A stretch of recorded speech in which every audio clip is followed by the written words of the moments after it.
Yeah, so babies are just gassy in general. So I think, a lot of times I spend a lot of time, really reassuring my parents that gassiness and kind of a little bit of grunting with gas or stooling is all actually very normal for a baby. When it becomes an issue is if babies are really gassy and also seem to be very fussy with the gas. Infant massage actually can really be helpful, like infant abdominal massage. Oftentimes for my breastfeeding moms, I actually recommend kind of keeping an eye on what's in their diet. Formula-fed babies, if the baby's really gassy, fussy, or constipated, we may recommend switching up the formula. One thing that can actually really help is an anti-vacuum bottle, or they're often labeled as an anti-colic bottle.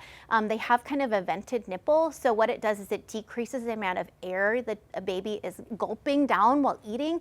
Sometimes we'll recommend doing like simethicone drops, so those are gas drops, but I usually recommend talking to your provider first. Traditionally speaking, we recommend avoiding some of the herbal remedies, specifically like grape water. The FDA considers those like a dietary supplement, so they're not regulated, and so there have been some cases of alcohol being in some of those. So if you're considering doing grape water for some gassiness, fussiness, colic, it's really important to talk to your provider first and bring the grape water that you've purchased with you so they can look over the ingredients and make sure that it's safe. Really, we recommend some of these other behavioral interventions first.